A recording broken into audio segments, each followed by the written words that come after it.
a aula. Deixa eu só um minutinho aqui. Compartilhar aqui com vocês.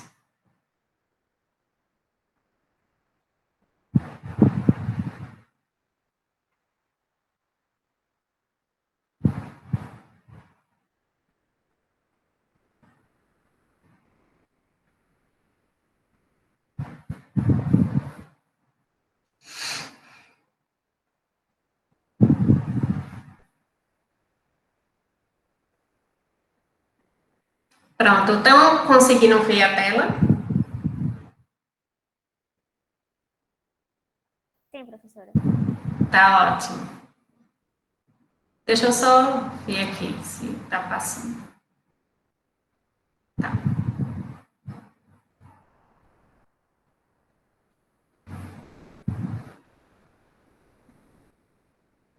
Pronto, gente. Então, hoje é a nossa segunda aula de artes, né? Eu sou a professora Jeane, para quem não estava na última aula.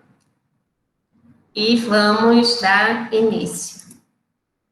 Então, a aula de hoje, a gente vai estudar um pouco, né, sobre a fotografia, sobre cinema, quadrinhos, né, ou histórias em quadrinhos, arte urbana ou arte de rua, né, que também pode ser chamada tanto de arte urbana como arte de rua, e o hip hop, que também é uma expressão da arte urbana, da arte de rua. Então, iniciando com a fotografia, deixa eu só. Pronto. A fotografia, ela foi ser desenvolvida, né? Ela começou a ser desenvolvida no início do século XIX, ali nos anos 1800, mas já existiam outras técnicas que tinha essa ideia de capturar uma imagem, né, ou de capturar algo que acontecia fora, né, no exterior. E uma dessas primeiras câmeras, né, digamos assim, a que originou a fotografia foi a câmera escura. Então, a câmera escura era um quadrado, uma caixa, né, escura, no qual ela possuía um buraco pequeno que entrava a luz. E aí, a partir do momento que essa luz entrava, né, ela conseguia refletir a imagem que estava fora da caixa. Né? Essa técnica de câmera escura, provavelmente vocês vão estudar em física também, porque ela é uma técnica física, né? Então, a física, a química, ela deu também uma grande contribuição para a fotografia que a gente conhece hoje, tá? Esse nome fotografia é um nome de origem grega. Foto, né, quer dizer luz, em grego, e grafia, o grafia, né, seria o desenho. Então, a fotografia nada mais é do que um desenho feito pela luz, né? E até hoje, a fotografia, a luz, ela vai ter uma grande importância. A gente mesmo, né, quando quer tirar uma foto, fazer uma selfie, a gente procura se posicionar melhor, né, para captar melhor a luz. Normalmente, quando a gente tira uma foto de frente e o sol atrás, a imagem ela fica muito escura, né, ela sai escura na foto. Então, você tem que tirar uma foto contra a luz, né, e com relação à luz, até hoje, os fotógrafos, né, eles vão trabalhar muito com esse jogo. Então, a partir do momento, né, que os primeiros estudiosos, cientistas, né, que tinham essa curiosidade com a câmera escura, eles foram percebendo a importância da luz, né, nessa captura de imagem. E até hoje é assim, né? Normalmente em estúdios fotográficos, só quando se faz fotos externas, É comum eles usarem sombreiros ou tem um objeto circular que é também para impedir com que a luz entre muito diretamente na imagem, né? Então, os fotógrafos eles vão trabalhar com esse jogo de luz. E aí foi a partir do estudo desse jogo de luz, né, do estudo de processos da física e da química, né, como o papel fotográfico ou filme fotográfico, né, ele foi um desenvolvimento químico, né, e a intenção era justamente da imagem ela ser mostrada, ela ficar desenhada, ficar captada, né, ali naquele filme. Aí aqui tem uma imagem do que seria uma câmera escura, tá? Então a gente vê aqui que é uma caixa, né? Por dentro ela é totalmente escura. Ela tem essa parte aqui para fora que é o buraquinho por onde vai entrar a luz, né? E aí depois, quando a quantidade de luz, né, for satisfatória, é só fechar esse buraquinho. Tá?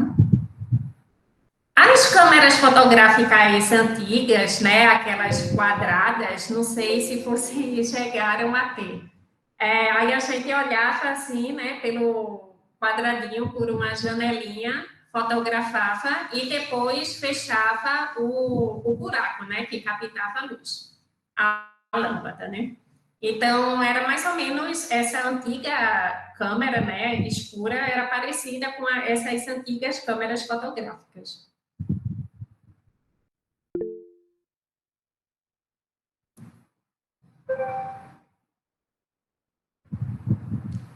Minha avó tem, mas está quebrada. Que pena, realmente, que pena, né? Agora, provavelmente, a dela tem que comprar aquele filme, né? Que vem no rolinho, encaixar. E se você errar a posição da foto, aí vai ficar troncho mesmo, não tem como voltar, não tem como apagar. Na revelação, ela pode queimar.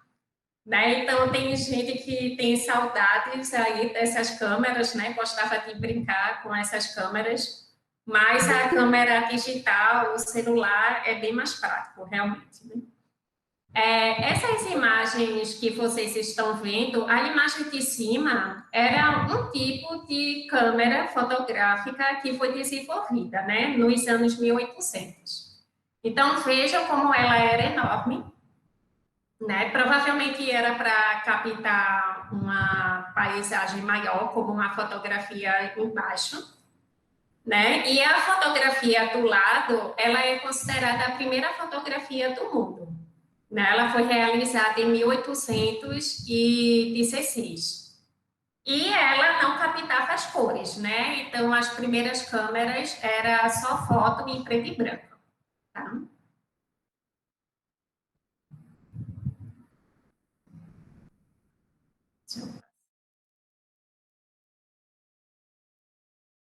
Pronto. E a partir do desenvolvimento da fotografia, começou a ser elaborada, experimentada outras técnicas, né, fotográficas. Uma técnica fotográfica é a fotograma, né, o fotograma. O fotograma, ele é como se fosse essa caixa, essa câmera escura, sendo que em um tamanho reduzido. Não sei se vocês conhecem, se já ouviram falar, ou se até já fizeram a lata mágica. A lata mágica, você pega uma lata qualquer, pode ser uma lata de leite, pinta ela por dentro de preto, né? E ela fica toda fechada, né? De preto.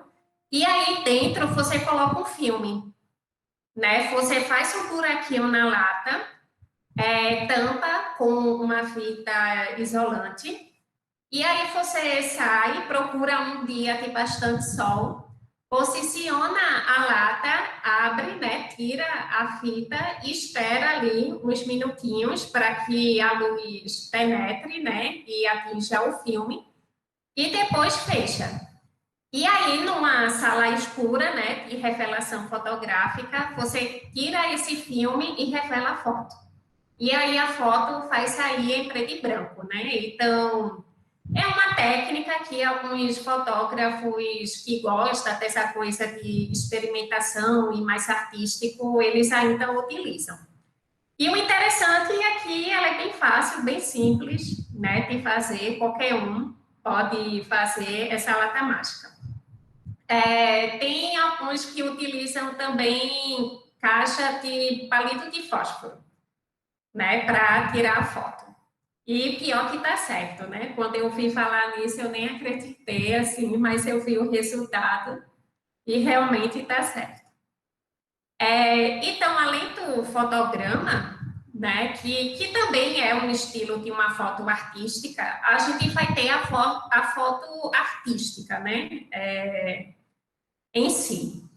Então, logo quando a fotografia ela foi desenvolvida, ela servia para capturar as imagens da realidade, né? Então, se produzia fotografia de famílias, de pessoas, de celebridades, de fatos políticos. Então, era uma foto que servia para documentar algo, né? Para documentar a família, a criança, né, um acontecimento político, era uma foto feita para sair no jornal, né, mas aí os fotógrafos, eles começaram a utilizar a fotografia, colocar novas técnicas, e aí criaram a foto artística. E essa foto artística, ela não tem a intenção de só captar uma imagem, de só captar algo para servir de documentação, né? Então, eles fazem experimentos, a luz, a paisagem. Então, eles vão trabalhar com vários elementos para fazer com que essa fotografia, né, ela transmita uma mensagem, ela transmita uma emoção, que é algo característico da arte, né? Então, a arte, ela é uma forma de expressão, de demonstração de uma ideia, ela tenta demonstrar uma emoção, impactar. Então, todos esses elementos e intenções, né, artísticas foram incluídas na fotografia artística. E hoje em dia tem concurso de fotografia, tem fotógrafo que é premiado, né? Enfim, a fotografia hoje se transformou, né? Bastante. Pronto, aí essa aí são duas fotografias artísticas, né? De um fotógrafo chamado André Kertész. Ele foi um dos primeiros fotógrafos a fazer experimentações e trabalhar com a foto artística, né? Então, a primeira foto ele faz uma montagem, né? De duas ou mais fotografias diferentes. Atualmente, essas montagens a gente faz em computador, em Photoshop, né? Atualmente é bem fácil, bem simples de fazer montagens.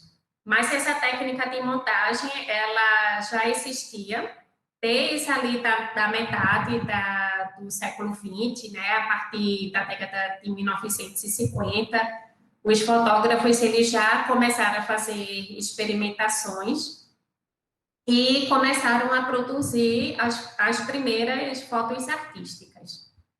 E essa, uma outra foto, né, que é um garfo num prato, mas aí a gente vê que não é só uma foto de um garfo, né, que ele brinca ali com a luz, então tem esse tom de claro e escuro, né, ele vai utilizar a luz, né, para fotografar um objeto. Pronto. Aí aqui tem alguns tipos, né, de fotografias artísticas. A primeira é uma fotomontagem, né, que atualmente, como eu disse, é bem fácil de fazer no computador, internet, mas antigamente tinha que recortar, colar, enfim, era todo um processo. Tem o nu artístico, né, que também é uma fotografia que procura captar a beleza do corpo, as curvas, né? E para que fique algo bonito, talvez até sensual, mas não necessariamente erótico, né? Quando a gente fala em nu artístico ou em foto de nu, a gente só pensa em Playboy, né? Em foto de mulher pelada, que era o mais comum que existia aqui no Brasil. Atualmente, até que diminuiu isso, né? A partir com a internet. Não precisa mais comprar revista para ver gente nua, né? Enfim, e aí o nu artístico, ele é diferente, ele não é uma foto erótica, né? Ele vai trabalhar com o corpo humano, captando a emoção, os traços daquele corpo, né? Demonstrando uma outra visão sobre esse corpo. Um outro estilo de fotografia é o stop motion. Ai, cadê aqui? O stop motion, né, é um termo em inglês e quer dizer uma foto em movimento sendo que parada, né? Então, nessa imagem, a gente está vendo um homem, ele pegou uma bola, né? E ele está fazendo umas embaixadinhas e ele chuta a bola, né? Então, é uma sequência de fotos que, quando a gente olha, a gente percebe que tem um movimento, né, nessa foto. E esse movimento se dá pela sequência de fotos, né? Pronto, e foi a partir desse stop motion, né, que a gente foi ver, que a gente vai ver, né, que foi desenvolvido o cinema, né, o vídeo, por exemplo. Se vocês tiverem alguma pergunta, alguma curiosidade, pode interromper, pode falar, tá? Pronto, essa aqui foi a primeira questão, né? Então, o texto um, eu não vou ler o texto, mas esse texto, ele fala de um fotograma, né? Ou seja, né, no fotograma, procura elaborar uma fotografia, né? Fotografar algo, sem necessariamente utilizar uma câmera fotográfica. Como a gente viu o fotograma, ele pode ser feito através de uma lata, né, que é a lata mágica, ou até mesmo de uma caixa, ou uma caixa de palito de fósforo, enfim. Né, um fotograma, ele pode ser feito de qualquer material, contanto que interno seja totalmente fechado, totalmente escuro e que tenha um buraquinho, né? E aí o texto ele fala desse fotograma, né, que é uma técnica de fotografia que ela passou a ser muito usada a partir da metade do século XX, né? E esse é o primeiro texto.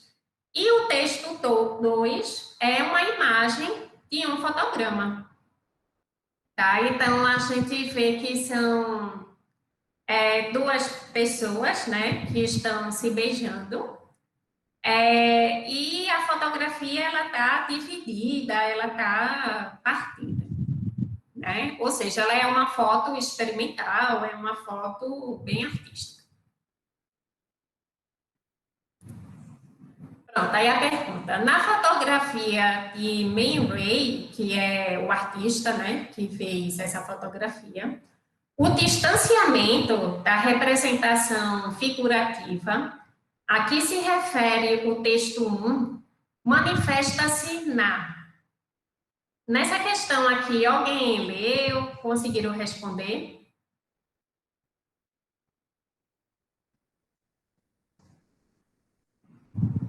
Não, a gente está vendo aqui que tem um distanciamento, né, nas fotos. Aí, cadê aqui?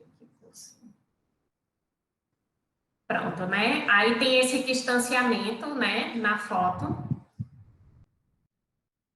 Aí, esse distanciamento, né, do texto 1 manifesta-se na. Aí, a alternativa correta aqui é a composição experimental fragmentada, né? Fragmentada quer dizer partida, tá? e de contornos difusos. Tá? Então, essa fotografia, ela vai ter essas características, né? É uma foto experimental, partida, né? Que no texto ele utiliza fragmentada. Esse termo fragmentado quer dizer partido. E contornos difusos. Difusos ou seja, de contornos que não é certinho, né? O contorno, ele se expande, ele se espalha, ele não é um recorte certinho, certo? Então, a alternativa correta aqui nessa questão é a letra C. Aí depois vocês procurem ler a questão com calma, ler o texto 1, observa o texto 2, que é a imagem, tá? E depois vai para as alternativas. E aí a alternativa correta aqui é a letra C. Essa aqui é uma outra questão, né, que trabalha com a fotografia. Aí o texto 1 é uma fotografia de Jackson Pollock pintando em seu ateliê, né? O Jackson Pollock, ele é um artista plástico mundialmente conhecido e ele se caracterizou por pinturas abstratas, né? E essa foto dele é bem conhecida. E do lado, né, é o texto 2, é uma outra fotografia feita por Muniz, né? E o nome da foto é Action Photo, né? E essa foto ele fez com chocolate, né? Então ele derreteu o chocolate em uma tela, né? Ele imitou a fotografia do Jackson Pollock e depois fotografou essa obra dele de chocolate. Tá? Mas assim, então veja que é a mesma foto, a segunda é uma representação da primeira foto, tá? Sendo que na segunda ele vai utilizar materiais diferentes, né? Ele vai utilizar o chocolate. Utilizando chocolate derretido como matéria-prima, essa obra de Vicky Muniz reproduz a célebre fotografia do processo de criação de Jackson Pollock. A originalidade dessa leitura reside na. Alguém respondeu essa questão? Eu marquei a letra D. Letra D. Contraposição de linguagens artísticas distintas. Alguém marcou alguma outra alternativa? Eu também fiquei em dúvida na A, professora. Da A, né? A A foi apropriação parodística das técnicas e materiais utilizados. Pronto, no gabarito, a alternativa correta foi a letra A, tá? Por que é a letra A? Olha, a questão ela fala apropriação parodística. Esse termo parodística vem de paródia. Aí o que seria uma paródia? Né? Eu acho que todo mundo aqui já viu uma paródia, né? Quando tem uma música e aí uma outra pessoa pega essa música e coloca uma outra letra por cima, né? Enfim, cria uma outra história, mas é a mesma música, né? Ou seja, isso é uma paródia, né? Uma paródia textual.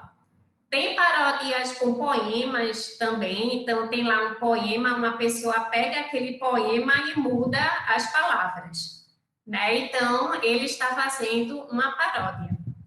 E nessa questão, o Vicky Muniz, ele fez uma paródia de uma fotografia, né? Por que que foi uma paródia? Ele pegou, né, a fotografia original e colocou um novo elemento ali, que foi o chocolate, né? Ele fez uma reprodução através do chocolate.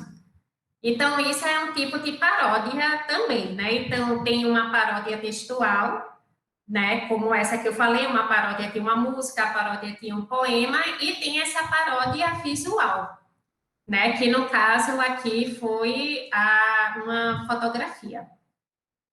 Vocês viram que a Anitta, ela lançou um disco novo, e aí a capa do disco é ela de biquíni ou é de maiô em cima de uma cadeira plástica, e por trás tem um ônibus, né, que circula lá pelo Rio de Janeiro.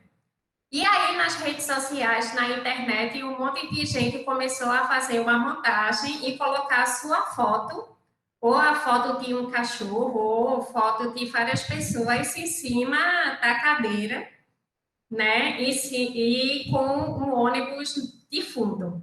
Ou seja, isso foi uma paródia com a capa do disco da Anitta, certo? Então, as paródias, elas tanto podem ser textual, como de imagem, né? Quando você imita uma fotografia, imita uma imagem que você viu, isso também é uma paródia, tá?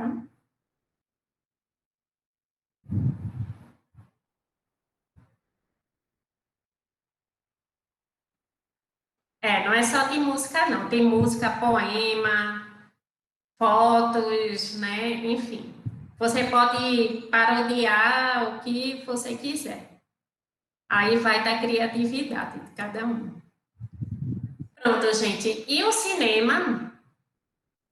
O cinema, ele foi criado no finalzinho dos anos 1800, início do século XX, e ele começou a ser melhor desenvolvido, né, pelos irmãos franceses, Louis e Auguste Lumière. Eles criaram até uma empresa, né, tem a empresa Lumière, era uma produtora de filmes, que eu não sei se atualmente existe ainda, mas foi uma produtora de filmes. E o cinema, ele só foi possível por conta da fotografia, né? Eles perceberam que colocando as fotos uma do lado da outra, né, como aquele stop motion que a gente viu, essa sequência de fotos iria dar uma ideia de movimento.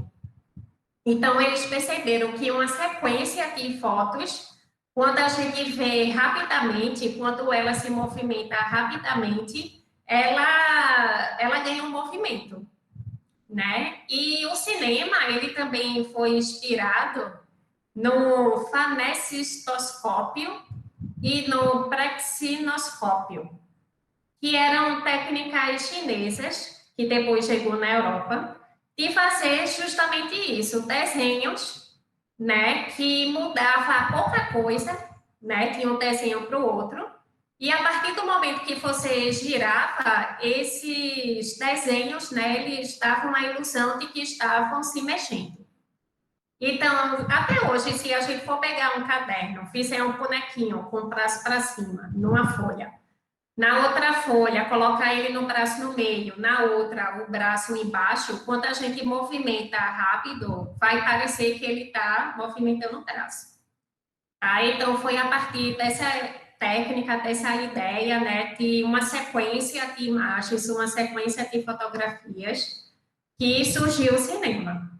E aí, para isso, foi preciso desenvolver uma câmera que tirasse fotos em sequência, né? E então era preciso de um rolo de filmes, né? Um rolo de filme grosso para que tirar uma sequência de fotos.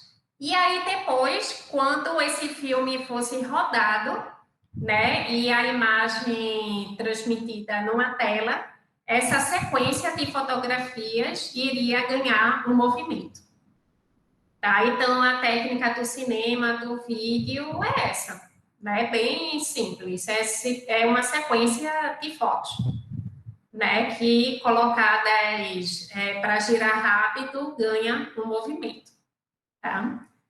Então, o primeiro filme, né, foi feito em 1890, o nome do filme era Black Maria, e, posteriormente, em 1895, os irmãos Lumière gravaram um vídeo de um trem, né, chegando na estação. E aí, uma curiosidade sobre esse filme, né, é que eles decidiram criar uma primeira sala de cinema, né, e aí eles colocaram esse filme para rodar, e as pessoas não tinham ideia do que era o filme, do que era a imagem, então as pessoas viram aquele trem na tela começando a se movimentar e as pessoas se assustaram, achando que aquele trem iria invadir a sala e iria atropelar as pessoas. Então todo mundo começou a gritar e a correr, né, da sala do cinema, né? Então demorou um pouquinho até as pessoas se acostumarem a ver os filmes, né, e a ir a um cinema que depois ficou algo muito popular. E os primeiros estúdios, né, de cinema foi o Fox, a Universal e a Paramount. Né? A Fox, Universal, Paramount, eu acredito que até hoje existe, fizeram inúmeros filmes aí. E também a Lumière. Né? E essa é a imagem do que seria a primeira câmera, né, cinematográfica, a primeira câmera de vídeo. Ou uma das, né, já que fizeram inúmeros modelos. Aí essa aqui, a imagem do lado é de uma câmera mais moderna. Moderna assim, né, uma câmera bem antiga, só que ela é mais ou menos da década de 20, da década de 30. Então, os filmes maiores, né, eles já começaram a ser filmados a partir com essa câmera. Então, a gente vê que ela tem várias lentes para pegar uma imagem de perto ou de longe, né, tem a área para colocar o filme, e ela era manual, né, tinha que ficar girando, assim, para ir filmando. E os primeiros filmes, eles eram muito inspirados em peças teatrais. Os primeiros filmes não captavam som, então era cinema mudo. Né? Os atores, eles não falavam porque não tinha como captar o som. Mas aí eles utilizavam técnicas de teatro, eles gesticulavam, e aí fizeram toda uma técnica que, mesmo não falando, desse para o telespectador entender o que estava se passando ali no filme. Os primeiros filmes, eles também eram em preto e branco, né? As primeiras câmeras não captavam a cor. E normalmente nos cinemas, eles eram acompanhados de música ao vivo. Normalmente ficava um pianista tocando, né? E o filme lá rodando. Sim, e um dos principais atores, né, desse tipo de cinema, do primeiro, né, dos primeiros filmes, foi o Charlie Chaplin. Ele era um ator inglês, mas que foi morar nos Estados Unidos e lá ele começou a atuar e começou a fazer uma série de filmes. Ele também foi diretor, então ele dirigiu vários filmes. E Charlie Chaplin, né, os filmes dele eram filmes de comédia, mas era uma comédia muito crítica, né? Então ele era muito politizado, então os filmes vão ter muita crítica social, né? Principalmente que mostra, que denuncia a pobreza da época, a desigualdade social, a vida dos mais pobres, a vida do trabalhador, já que ele era um homem de origem muito pobre.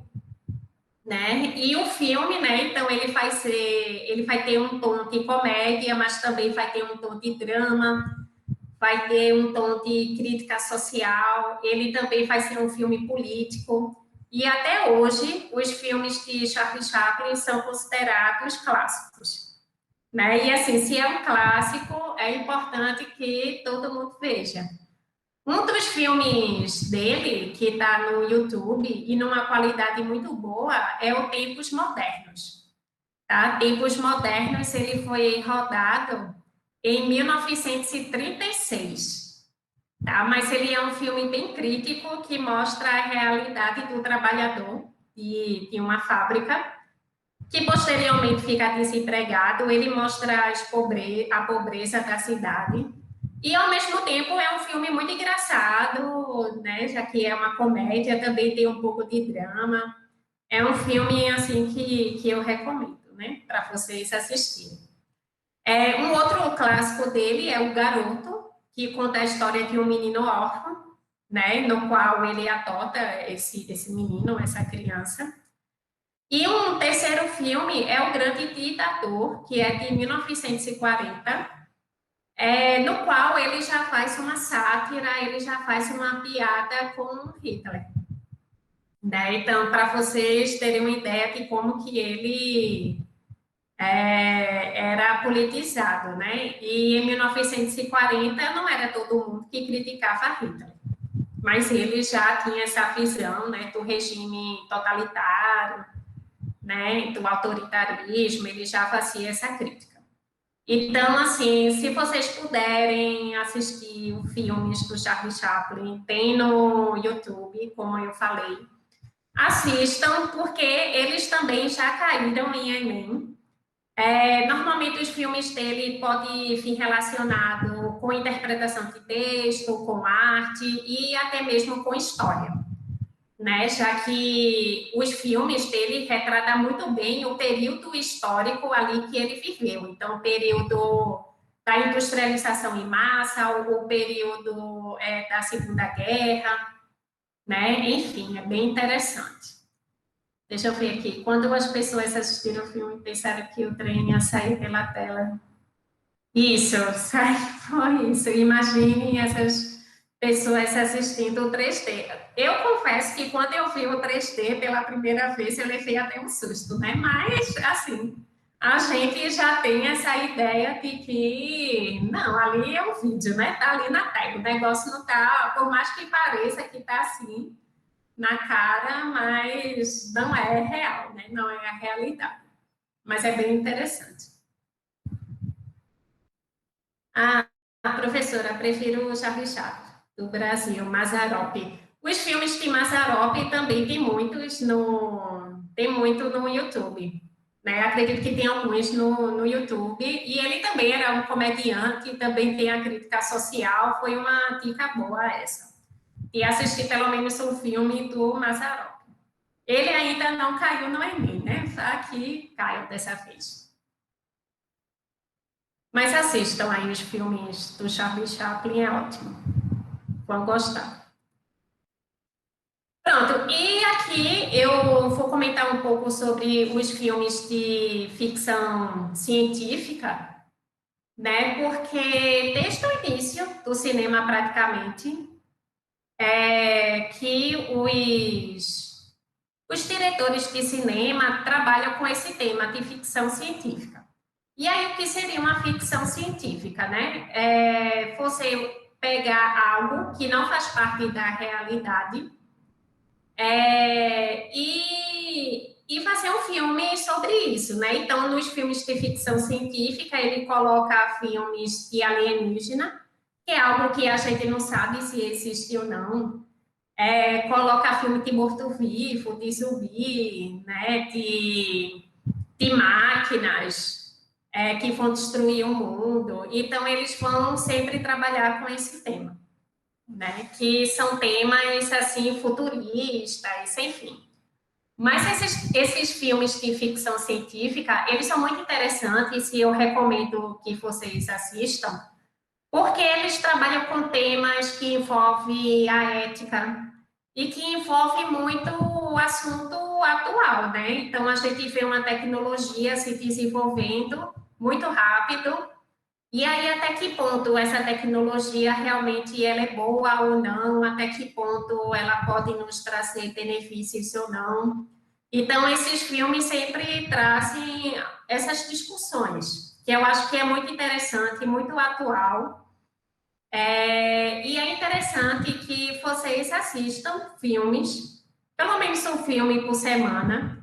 Procurem extrair algo desse filme, a mensagem que o filme quer passar, quais são as discussões que estão ali envolvidas, né? Porque o Enem, ele trabalha o seu conhecimento de mundo, o seu conhecimento cultural, né? Então, é interessante, sim, que vocês leiam a literatura, que vocês assistam um jornal, pelo menos durante o dia, para ter noção do que está acontecendo no mundo, né? Para não ficar alheio.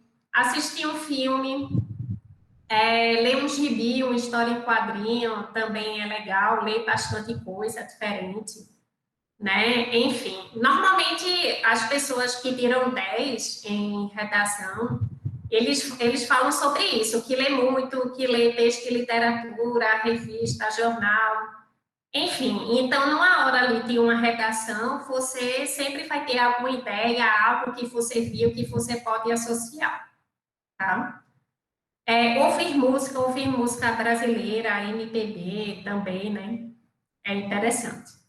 E aí, na imagem, tem esse primeiro filme, O Homem Vai à Lua, que é um filme de 1912. É considerado o primeiro filme de ficção científica, mas foi um filme que depois se tornou realidade, né? Que o homem realmente foi à Lua. Né? Então, veja que muitas coisas aparecem ali na ficção, mas quem sabe não pode acontecer de verdade. Felizmente ou infelizmente, né? Tem o filme Metrópolis, de 1927, que é um filme bastante crítico também, que mostra a desigualdade social e a indústria do entretenimento, né, que hoje é muito forte. Então, ele também é um filme Professora, bem interessante. Oi. era verdade que os desenhos naquele tempo, no começo do.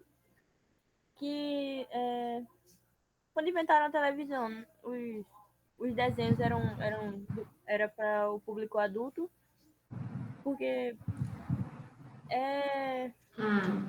eu não sei, mas é verdade que era para o público adulto no começo? Os desenhos, tinha tanto desenho para o público adulto, como também o infantil. Né? O Mickey Mouse, assim, ele era voltado para o público infantil, mas que adultos também assistiam. E aí você vai ter filmes como Branca de Neve, que é um filme, se eu não me engano, da década de 30 ou 40, mas já era um filme infantil. Né? Então, desenhos animados tinha tanto para criança quanto para adultos. E filmes também, né? A Walt Disney, ele é muito antigo. Né? Esses filmes, A Bela Adormecida, Cinderela, Branca de Neve, né? Principalmente, que foi o primeiro filme da Disney, e já era para um público infantil da época, tá?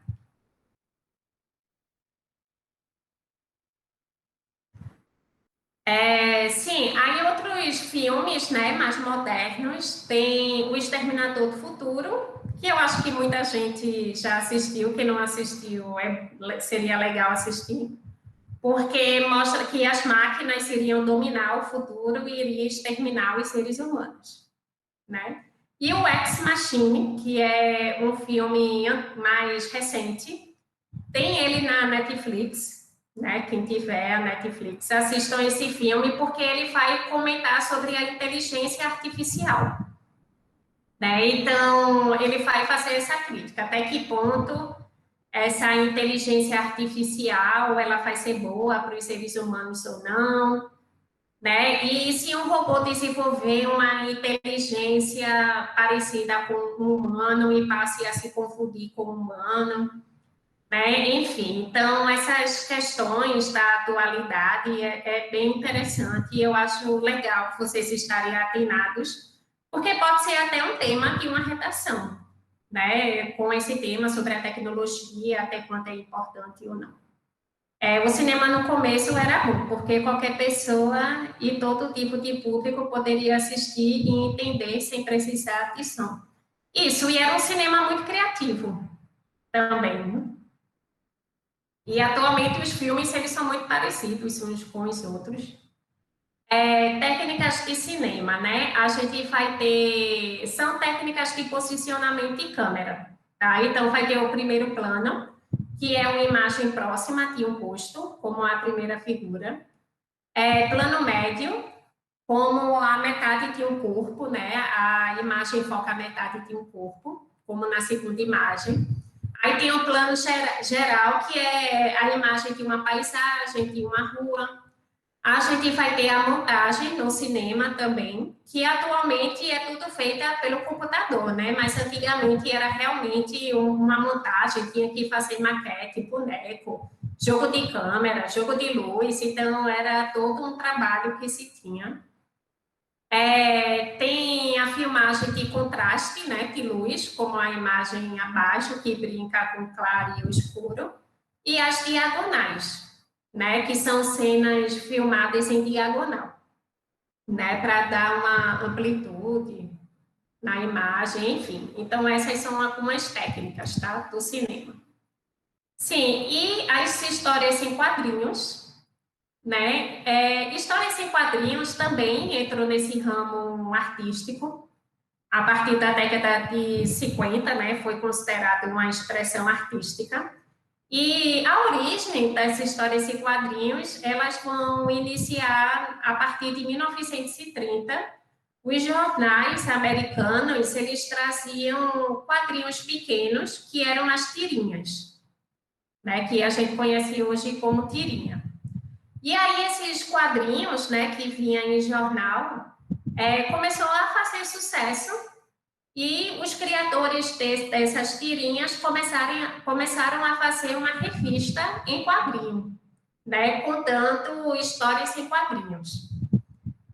E foi a partir de 1939, né, que as revistas Marvel e Comics, elas foram criadas, e aí começou a surgir todos esses heróis que a gente conhece, né? O primeiro herói foi o Superman, e depois veio o Capitão América.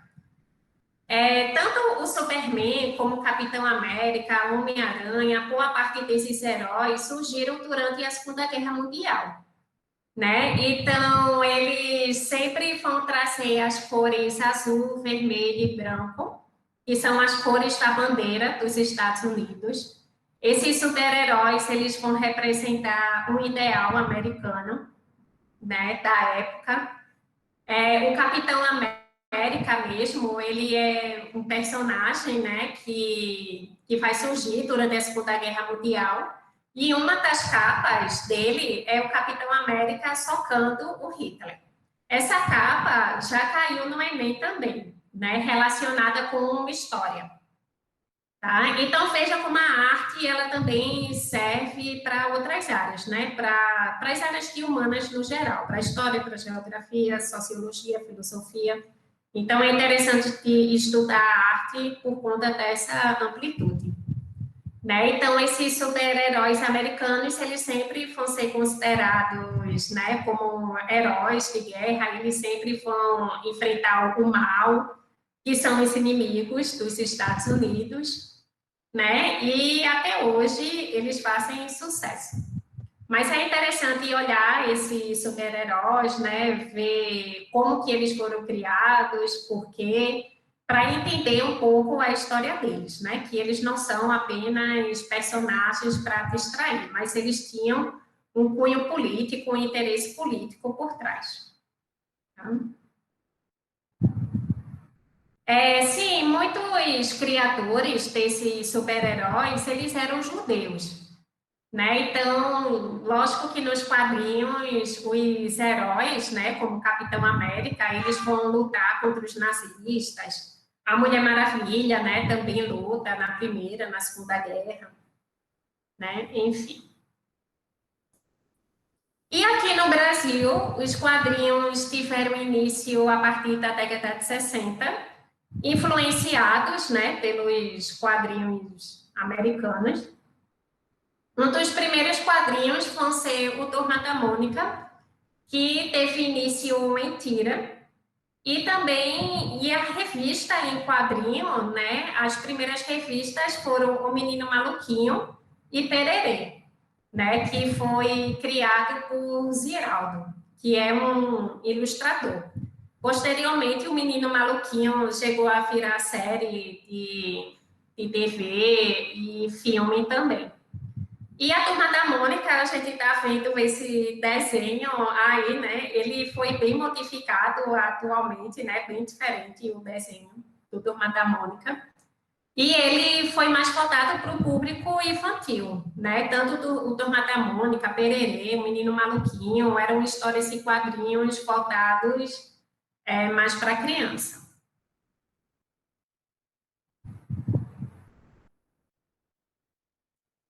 Sim, aí tem técnicas aqui de desenho, de história em quadrinho, né? Uma das técnicas é a Ashura e o bico de pena, né? Que são técnicas feitas através de traços. Então, é feito inúmeros traços. A Ashura, esses traços, eles vão se entrelaçar, né? E aí, a partir desse entrelaçamento dos traços, vai ser formado o desenho. Atualmente, essa técnica de Ashura, né, de traço, ela ainda é utilizada em alguns gibis, né, gibis da Marvel mesmo, eles ainda utilizam muito essa técnica, eles vão utilizar cores também. E os mangás, né, que é a história em quadrinho japonesa, normalmente não tem cor, é em preto e branco, e eles utilizam muito essa técnica da Shura e bico de pena, né? Então, a gente, reparando aqui nessa imagem, a gente repara que são vários traços, né, que formam o desenho. Ah, e os tipos de balões, né, que é interessante a gente, vocês entenderem, para até conseguir interpretar melhor um texto, né, uma história em quadrinho, né, uma tira, né, que cai muito no Enem. Então, vocês identificando o tipo de balão, vocês conseguem identificar, interpretar melhor a mensagem, o que está se passando ali na história. O primeiro balão é de uma fala comum. Esse balão com traços é de cochicho, né, os personagens estão falando baixo. Esse, né, em formato de nuvem é pensamento. Esse com pontas é grito, né, o personagem está exaltado. O segundo, que tem várias pontas para baixo, é que quer dizer que tem muita gente falando ao mesmo tempo. A nuvenzinha com a lâmpada, o personagem teve uma ideia. A nuvem com interrogação tem uma dúvida. Com sinal de exclamação, né, seria uma admiração. Com reticências, quer dizer que o personagem, ele não está conseguindo se expressar, ele está pensando. Esse balão em gotas, né, quer dizer que o personagem está chorando, está triste. Esse balão com notas musicais, que ele está cantando, cantarolando, né? E esse balão preto, ele está zangado. Pronto, aí aqui tem uma questão, deixa eu aumentar aqui, deixa eu ver se eu consigo aumentar.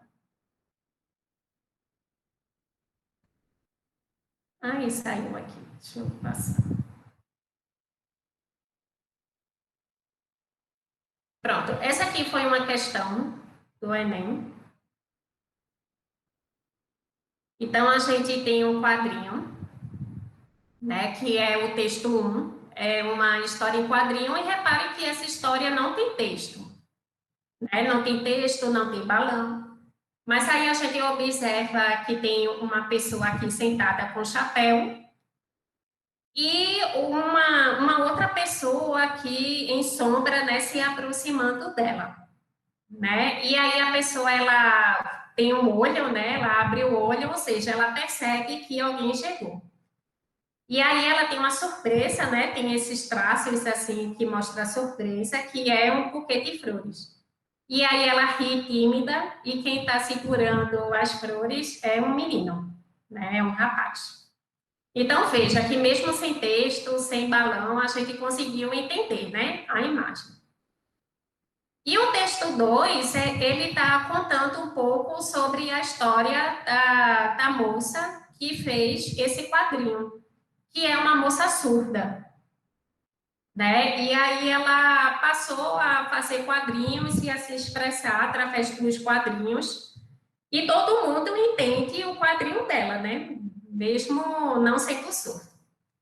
E aí o texto 1 exemplifica a obra de uma artista surda que promove uma experiência de leitura inovadora, divulgada no texto 2, independentemente de seus objetivos, ambos os textos, né? Aí, qual dessa alternativa aqui vocês marcaram? Eu marquei a letra A. A letra A, incentivam a produção de roteiros compostos por imagem. Poderia ser também, mas a alternativa correta, né, que saiu aqui no Enem, foi a alternativa D, que é contribuem com o processo de acessibilidade. Então, veja que o texto, né, quando a gente vai ler o texto, ele fala muito dela, né, que ela é surda e que ela consegue se expressar a partir daquele desenho em quadrinho. Então, isso, o quadrinho, né, possibilitou a ela uma acessibilidade, né? Ela teve acesso à arte, né, e acesso a colocar a sua expressão para fora, né, através do quadrinho, através da arte. Infelizmente, no Enem, a gente lê as questões e aí tem muitas questões que poderia ser, né, realmente. Ou muitas questões que estão quase certas. Mas a gente tem que selecionar a mais certa, a 100% certa. Tá? Aqui não gera dúvidas. E aqui está melhor associada ao que a questão pede. Então, era um texto, né? A primeira imagem era um quadrinho sem texto, o segundo texto ele fala da autora, né, que é uma moça surda. Então, qual das alternativas que faz se associar melhor aquilo? A imagem sem balão, a artista surda, então é a questão da acessibilidade, certo? Então, a gente tem que interpretar muito bem o que a questão quer, tá? E aí é a letra D, a alternativa correta.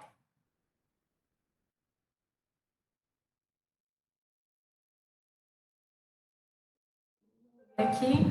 Pronto, e aí entrando já na arte urbana, arte de rua, a arte urbana ou arte de rua, né, é a mesma coisa, é a arte que é realizada nas ruas das cidades, principalmente nas grandes cidades. Cidades pequenas também vai ter a sua expressão, também vai ter arte de rua, mas ela é mais gritante, né? Ela é mais presente nos grandes centros urbanos. E a arte de rua, a arte urbana, ela vai ter uma característica, né, bastante peculiar, que ela vai misturar vários elementos artísticos. Então, ela vai utilizar a fotografia, o cinema, a pintura, a música, a dança, a grafitagem, a pichação, existe uma discussão com relação à pichação, se é arte, se não é arte.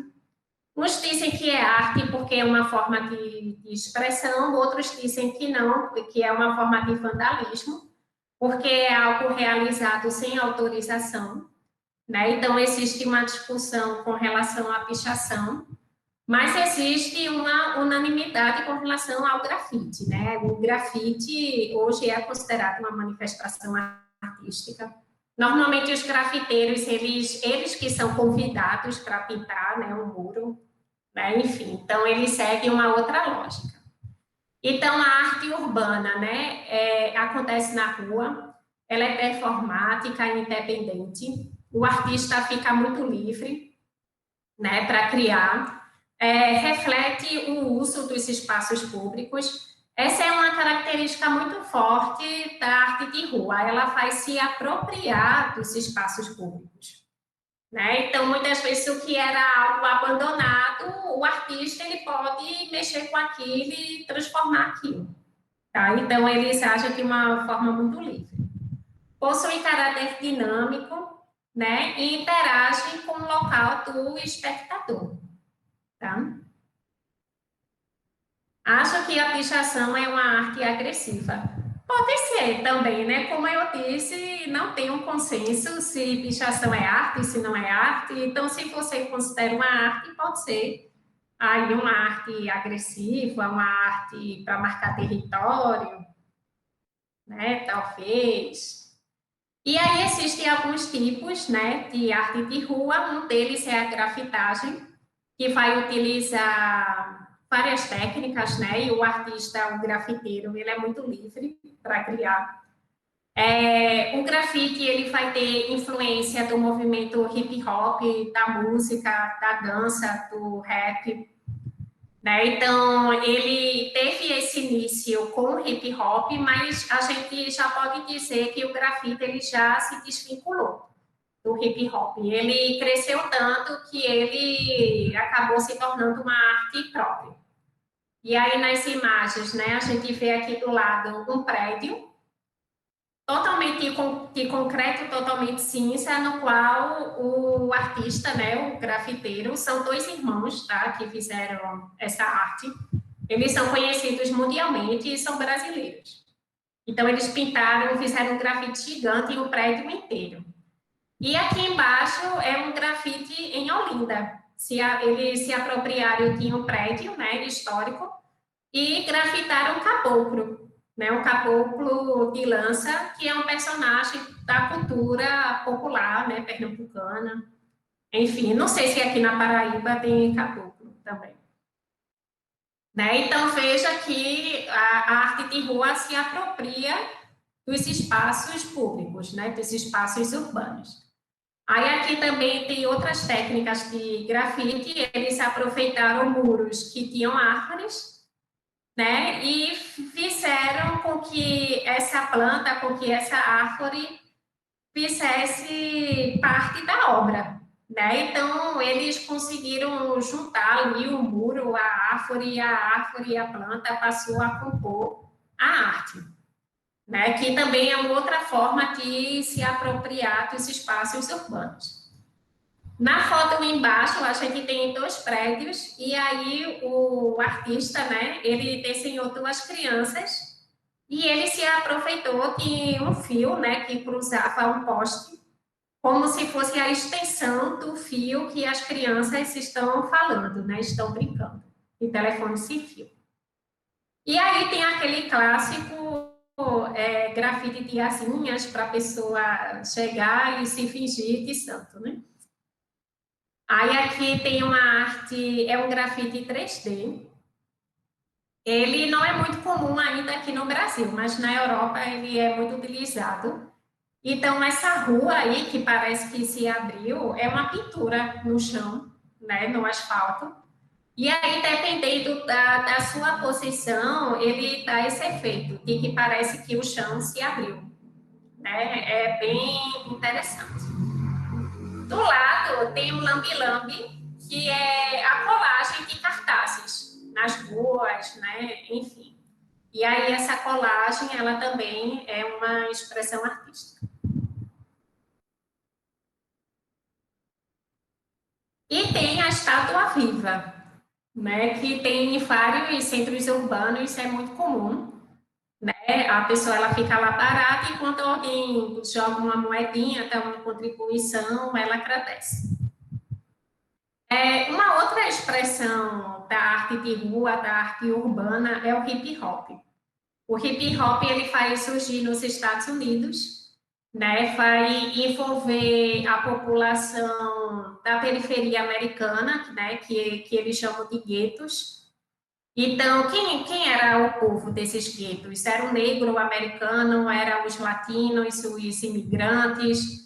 Então, toda essa população excluída, né, da sociedade americana, os jovens, eles vão se juntar a partir da década de 70 e eles começam a fazer rimas, né, que vai dar o rap, o hip hop. Eles começam a criar danças, a fazer remix e discotecagens com discos da época, a fazer montagens musicais. E as letras das músicas, né, eles passam a fazer música, eles passam a criticar a realidade que eles vivem, a denunciar a violência. denunciar as desigualdades, o preconceito, o racismo pelo que passavam. É do hip hop que faz surgir o grafite, né? E esse hip hop ele faz sair das periferias americanas e faz se espalhar pelo mundo.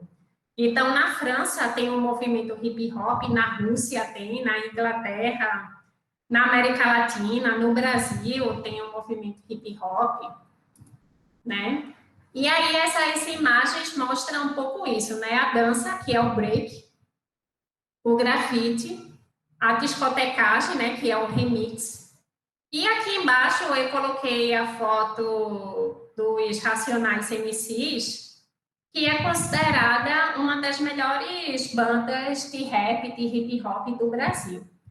Eles têm um disco, né, que é esse que está aí na capa, Sobrevivendo do Inferno, que é considerado um dos clássicos da música brasileira. Eu não sou muito chegada em hip hop, em rap, mas o disco dos Racionais MCs, vocês têm que ouvir, porque é um rap que eles fazem toda uma mistura musical, eles utilizam muito os elementos da música brasileira, e também é uma letra de muita denúncia, de muita crítica social, de muita denúncia social do racismo, a pobreza, a desigualdade. É uma letra muito crítica. Já caiu trechos de música do Racionais MCs no Enem. Então, procure ouvir no YouTube. Enfim, tá? É bem interessante vocês escutarem o Racionais, eu recomendo.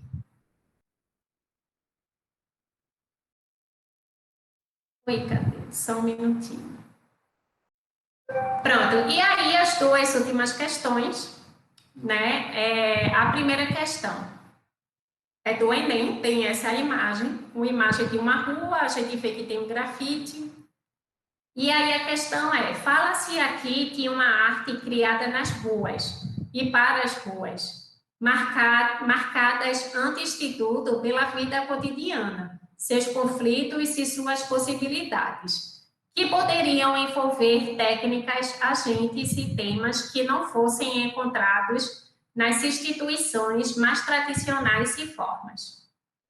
A manifestação artística expressa na imagem e apresentada no texto integra um movimento contemporâneo e, aí vocês marcaram qual questão?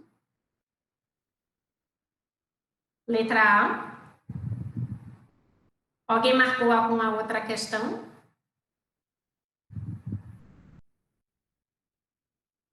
Deixa eu ver aqui. Pronto, letra A é regulação das relações sociais. Aí a letra B, apropriação dos espaços públicos. Aí a alternativa correta no gabarito é a letra B, tá? Que é a apropriação dos espaços públicos, né? Ou seja, essa arte de rua, essa arte urbana, como eu comentei, ela vai se apropriar, ela vai tomar conta, né, dos elementos urbanos, dos espaços públicos, né? Então, ele utilizou de um muro numa rua pública, que todo mundo tem acesso, e fez o grafite, tá? Então, a alternativa correta aqui é a letra B. E a outra questão, né, tem o texto 1, a gente tem esse mural, e o texto 2, né, espeto. Paulo César Silva, conhecido como Espeto, é um grafiteiro paulista envolvido com o skate e a música. O fortalecimento de sua arte ocorreu em 1999 pela oportunidade de ver de perto as referências que trazia há tempos, ao passar por diversas cidades no norte do Brasil em uma turnê com a banda O Rapa. O grafite do artista paulista Espeto, exposto no Museu Afro-Brasileiro, revela elementos da cultura brasileira reconhecidos. Aí, qual a alternativa correta aqui? Vocês marcaram?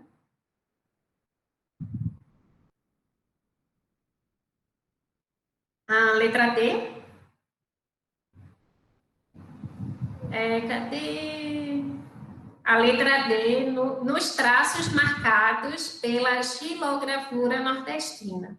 Isso, a alternativa correta aqui é a letra D, tá? Porque a questão, ele está falando, né, que o artista, o Espeto, ele é um grafiteiro, né, um artista de rua, um artista urbano, e que nessa obra dele, nessa tela, ele se utilizou de um elemento da cultura brasileira. E aí foi justamente da xilografura. E no texto ele diz que ele fez uma turnê, né, pelo Nordeste brasileiro, pelo norte do Brasil. Então, esse artista, ele fez um grafite inspirado na xilografura, que a gente estudou na aula passada. Tá? Então, vejam aí como os elementos artísticos se misturam, né? Esse artista, ele misturou um grafite, uma arte urbana, com uma arte popular, que é a xilografura, uma arte sertaneja, né, do interior do Nordeste brasileiro. Pronto, gente. Aí eu finalizo por aqui. Tem alguma dúvida, alguma pergunta, algum comentário?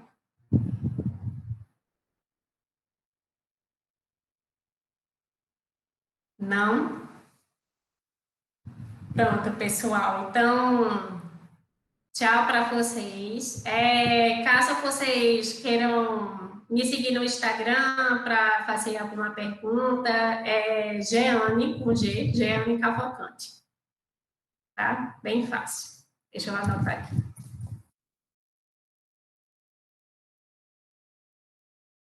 Aí é só me procurar lá. Tchau para vocês.